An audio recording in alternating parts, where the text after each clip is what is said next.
Jai Hind everyone. Now today I am going to start the new topic operators. So operator is one of the important topic while we are learning programming for problem solving, as one question from operator comes from this topic. And as we are doing programming and we have to solve the equations, we have to write the logic. So we must be aware about the operators, how operators work and what are the operators. So first of all, start what are operators.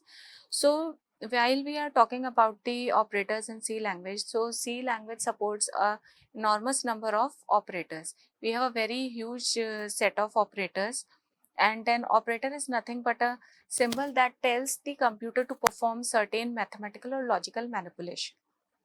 So operators are used in programs to manipulate data and variables. So basically, simply as we use various operators in maths, in the similar way we will use those operators in C also. So in C, we can have certain operators which are classified into various categories as arithmetic, relational, logical, assignment, increment, decrement, conditional, bitwise and special operators. So one by one we are going to take all these operators and we'll try to understand how these operators work. Although the operators will work similar as they perform in maths, but how to write, how to make computer understand the meaning of each and every symbol is important, and we have to learn that only. So first of all, arithmetic operators. It is the most simplest operator, and every one of you have read plus, minus, multiply, divide and modulus. So all the basic arithmetic operations are being provided by all these operators.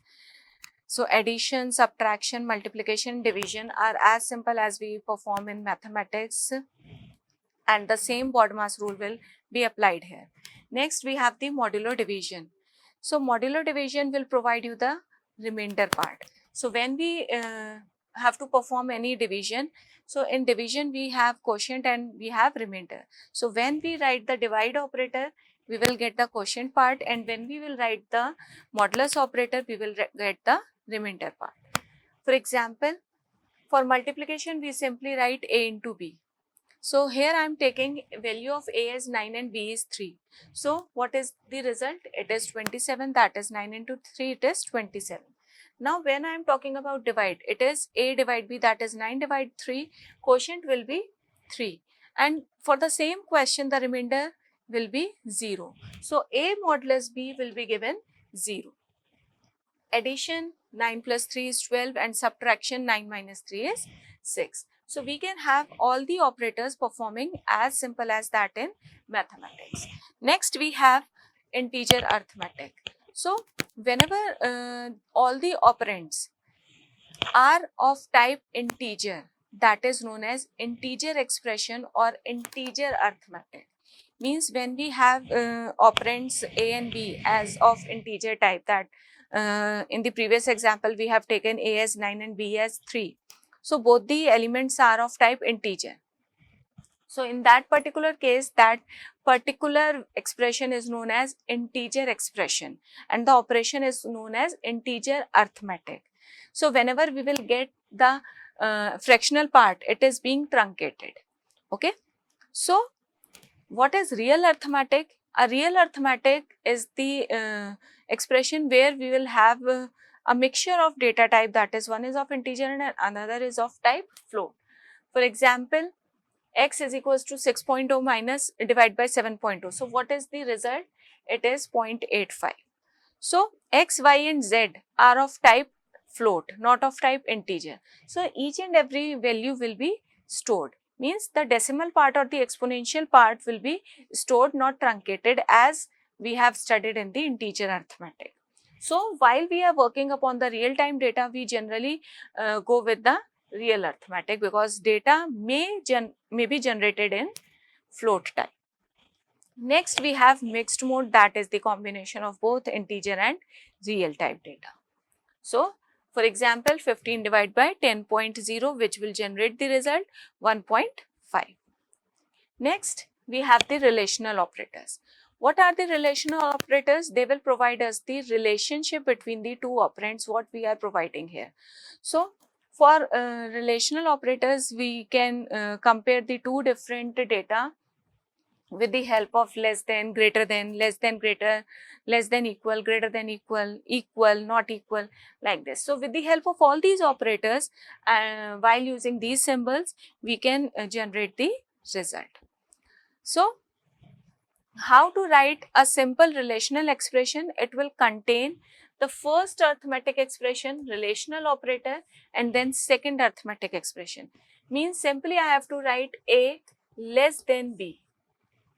A is what? First arithmetic expression, or simply I can write A plus B is greater than C minus D. So first expression, relational operator, and then second expression. So in this way we are going to use the relational operator. Next thing, relational operators will always generate results in true and false form. Either the condition, either the expression, whatever we have written is true or false. Means if I am talking about this particular expression, A is less than B, the result will be either true or false. So apart from true and false, it will not generate any third result. We can see this in the particular example. It is written 3 is less than 5 and the result is 1, which means true. So when we are getting result as true, it is 1, and when we are getting result as false, it is 0. For greater than, it is written 7 is greater than 9, which is false. So the result generated is 0. Not equal to, that is 20 is not equal to 20, it will generate 0. So whenever we are dealing with the relational operators, the result will be generated in the form of 0, 1 form, that is true and false form.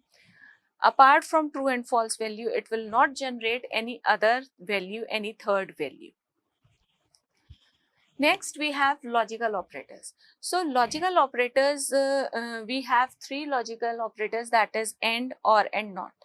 So AND means, and what is the importance of logical operators? When we want to combine multiple expressions, for that case we use logical operators. So the logical operator AND are used when we want to test more than one condition and make decision. Or operator, when we use logical or is used when we want to use either of the condition for taking decision. And what is logical NOT? When we want to use the revert of the decision. Means if someone is saying yes, then I have to say no. If someone is saying no, then I have to say yes. For that case, we use logical NOT. Example. Here you can see that logical and two expressions are combined. Means I want to take decision, I want to check whether 6 is greater than 5 and also 7 is greater than 9. So 6 is greater than 5, but 7 is not greater than 9. For taking the decision and while using AND, logical AND, both the condition must be true. If any one condition is false, in that particular case, result will be false as written here. So for logical AND, both the conditions must be in true state, then only it will work. Otherwise, if any one of the condition, any one of the expression is false, in that case, we will get false result. Logical OR, for this, either of the condition may be true. Means if any one condition is true, result generated will be true. If both conditions are false, in that case only the result will be false. Otherwise, if any one condition or both the conditions are true, result will be true. So while using logical operators also, we will get result in true and false form. And in logical NOT, we are getting the reverse result. That is 6 is greater than 5. It is true, but result we are getting is false because it is not operator is applied here. So reverse is returned in the logical NOT. Next we have the assignment operators. What are assignment operators? Assignment operators are used to assign certain values to the variables. Now, what is the flow of data of assignment? That is, whatever data is written on the right hand side will be assigned to the variable written on the left hand side, and the operator which is used is the equal operator. Okay, two parallel lines like this. In this manner we have equal to operator, so equal to operator is written like this. Now we can use assignment operator is in short form also. How? Variable then operator equal to expression. But here we and the operator on which we have written means this expression must be equivalent to V is equals to V operator expression. Means these two variables must be same. Then only we can write it in shorthand form. Okay. So we are going to take example also.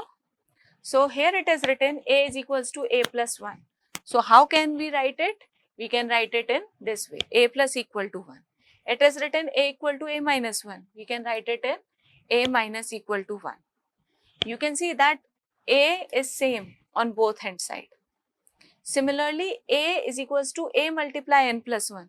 So how can we write? We can write A multiply equal to n plus 1. We cannot write we cannot shift n here because n is different than A. So the variables which are similar on both hand sides can be shorted out. So what are the advantages of using shorthand operators? Whatever appears on the left hand side need to be repeated, and therefore it becomes easier to write. Means the statement will become short. The statement is more concise and easier to read, and statement will become more efficient. So these are the advantages of using shorthand operators. But the only limitation, only constraint which is required for shorthand assignment operator is that variable of on both left and right hand side must be same. If it is not same, we cannot write it using shorthand form. Means if I am having an expression A is equals to B plus 1, I cannot write it with shorthand assignment operator because both the variables are different. Although value of A and B is same, but still we cannot shorten it out because two variables are different. Next, we have increment and decrement operator. What are increment and decrement operator? Whenever we want to plus 1 or minus 1, means whenever we want to increase the data by unit value, then we use increment or decrement operator. So, when we want to increase data by unit, we use increment operator, and when we want to reduce data by a unit, we use decrement operator. So, plus plus m or m plus plus, since both are same, the significance, the meaning of both is same, that is m equal to m plus 1. But how to read it? Both are different when we perform certain operations on it. Means, for example, if I am taking increment operator plus plus. Now, what is A plus plus? When operator is coming after the operand, it is postfix. And when operator is coming before operand, it is prefix. So, how these operations will be performed? For example, if I am having value of A as 6, so expression written is B is equals to A plus plus. So what it will do? It will first assign the value of A to B and then increment the value of A in the next step, that is post increment. And if I write the statement B is equals to plus plus A, what it will do? It will first increase the value of A and then assign it to B. So in second example, we will get the result in the same statement, but in the first example, we will get the updated value of A in the next statement. That is the difference between postfix and prefix. Similarly with the decrement operator, if instead of plus plus we have written minus minus, in that case, A minus minus means post decrement, and minus minus a means pre decrement, and they will work in similar fashion of post fix and prefix. Next we have conditional operator. As we have various conditional statements, we have conditional operator also. So conditional operator is also known as ternary operator. Okay, because ternary operator, or you can say it is one of the operator which work upon three operands. Basically we can categorize the operators in three categories: unary, binary and ternary. Unary means only single operand is required. Binary means two operands are required minimum, and ternary means three operands are required. So the symbol for conditional operator is this: question mark followed by colon. How to write the expression? Expression 1, question mark, expression 2, colon, expression 3. So how it is being evaluated? The question mark operator followed by colon is divided into now three parts. Expression 1, which is written before question mark, is the condition which we have to check. Now if this condition is true, whatever expression we have written after question mark, that is expression 2, will be printed, will be executed, and expression written after colon will be skipped. But if expression 2 is false, means if expression 1, this condition is false, in that particular case expression 2 will be skipped and expression 3 will be executed. Okay. For example, if I take 12 is greater than 6, this is my condition, question mark 1 colon 0. So what is going to be the result, 1 or 0? So check the condition, 12 is greater than 6. Yes, it is true. So what statement will be executed? The expression which is followed by a question mark. And a skipped statement is this, 0. So result is 1. And if the statement was 6 is greater than 12, in that particular case 0 will be printed, 1 will get skipped. So this is how, based upon the conditions, we will decide which expression to be executed, as similar to the if-else statement. So what is the advantage of using ternary operator? It will reduce the code. Although it will increase the complexity as we have to write certain amount of code in a single step, but it will reduce the length of the code, and we can merge multiple conditions in a single statement. Okay. So that is the example for the ternary. Next we have bitwise operators.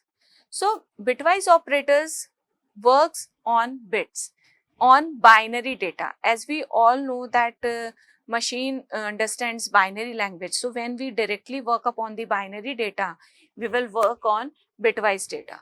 But the constraint for bitwise data is that we have to take input in integer form only. We cannot take data in any other form, that is float or char form. We can only take data in integer. Only integer type data can be manipulated using bitwise operator, and the result will also be generated in the integer form only. So bitwise operators may not be applied to float or double. They can only be applied to integer type data. For example, bitwise AND, we have AND symbol, OR symbol, XOR, left shift and right shift. So 5 and 6, first of all 5 and 6 will get converted into binary form, and then AND operation will be performed, and then we will get the result 4. For example, I will solve this question for you, 5 and 6. So how can we write 5 in binary form? It is written as 101. Okay. And how to write 6? We can write 0110. Now apply AND operation between the two. So 1 and 0, it is 0, 0 and 1, it is 0, 1 and 1, it is 1, 0 and 0, it is 0. So what the result we are getting? We are getting 100 which is nothing.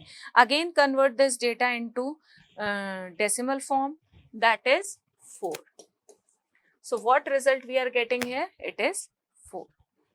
So in this manner, we work upon the bitwise operator. First take input as integer number, then that integer number is converted into the binary form, and then it is again converted after application of the binary bitwise operator, it is again converted into integer form. So we can have a number of bitwise operators. We have AND, OR, XOR, left shift, right shift, and complement operator. So all the operators will work in this way. How left shift will work? It is written 5 left shift 1, which means we have to shift 5 1 space left. So what will return? 5. Operation is going to be implemented on the first number. How many times shifting is done? 1 time. So for 5 we have 0 1 0 1. We have to shift left by 1 place. So how to shift left? We just shift all the bits 1 place left side. So this 0 is discarded, 1 will come here, 0, this 1, and place here we will insert a 0. So we'll get 1 0 1 0. 1 0 1 0 is nothing but 10. So result is 10. So in this way bitwise operator will work. Next we have some special operators, that is comma operator, size of operator, pointer operator, number selection, and preprocessor operator. All operators have their significance. As name suggests, comma operator, size of operator will calculate the size of the variables, size of the data. Here while we are writing multiple values, multiple statement, we use comma as a delimiter. So comma operator will link data in a single statement with the help of comma. Next, size of operator will calculate the size of the variable. So if I want to calculate the size of sum, I simply write size of sum. So whatever is the size of sum is being returned to the user. These are the references. Thank you so much.